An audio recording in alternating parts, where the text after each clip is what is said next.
dans un lieu superbe que beaucoup connaissent, devant la petite église médiévale de Saint-Victor, un peu à l'abri, un peu dans le calme, parce qu'il y a beaucoup de monde, et là on va pouvoir discuter avec les organisateurs de cette 9e fête médiévale de Saint-Victor, qui se passe bien, Monsieur le Président. Tout à fait, en plus le beau temps est avec nous, donc que demander de plus? C'est une organisation sérieuse, organisée à la fois par notre vice-présidente et notre administratrice.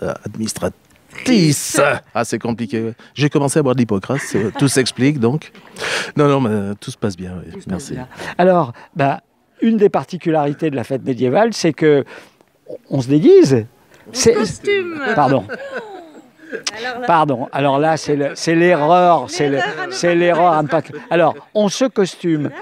C'est un bonheur.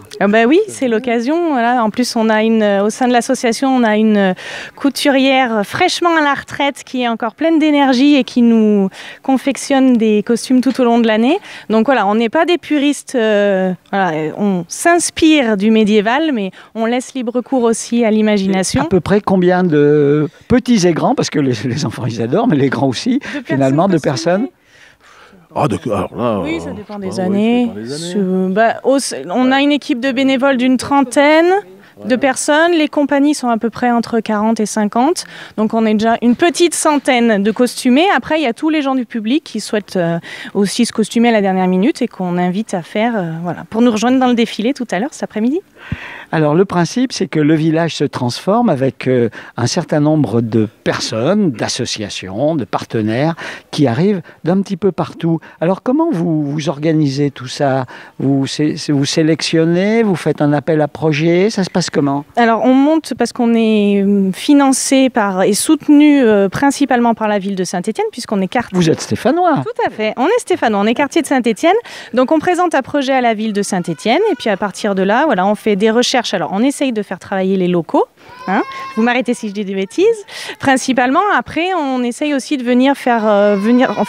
d'appeler des compagnies professionnelles, parce qu'ils ne sont pas tous professionnels. Il y en a qui font ça aussi dans l'associatif, tout à fait dans le cadre associatif. Donc, à la fois des régionaux et à la fois des gens qui viennent un petit peu plus loin, en fonction de notre budget. Voilà.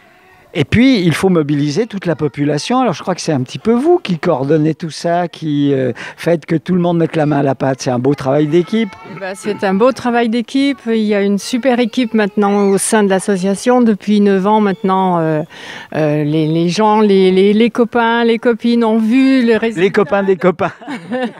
ont vu le résultat et du coup ont envie beaucoup plus de participer à la fête.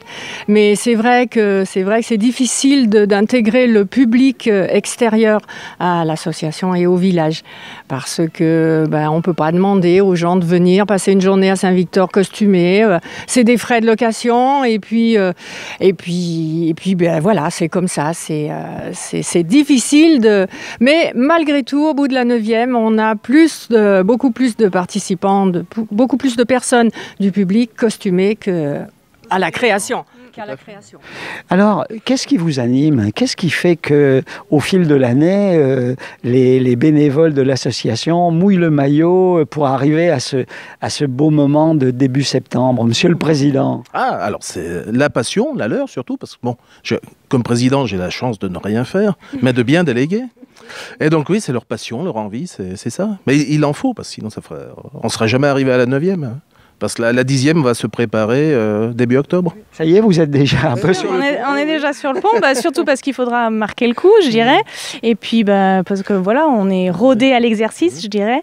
Et qu'il faut bien tout ça. On attaque en général, sitôt la fête terminée, on rattaque parce que les compagnies professionnelles sont très demandées. Sont très demandées et les contrats se signent assez rapidement pour être sûr qu'on les ait en temps et en heure. Voilà. Alors, dernière question, cette fête médiévale, ici, elle trouve tout son sens.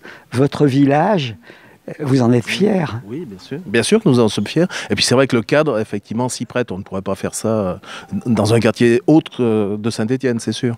Donc, on profite de ce lieu et puis on travaille.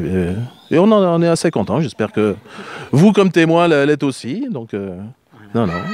Écoutez, un dernier mot peut-être pour finir. Cette 9e édition, Ça se passe bien, c'est une réussite déjà maintenant, avant la dernière après-midi? C'est une réussite déjà maintenant, déjà grâce à la météo, on n'a pas connu ça toutes les années, donc cette année c'est une grande chance.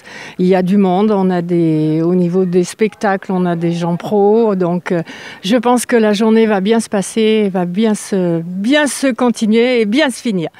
Voilà, bah écoutez, merci à vous, merci à Jean-Marc derrière son téléphone, et puis on va vous faire vivre encore une autre animation de cette belle 9e fête médiévale de Saint-Victor. Merci et à bientôt.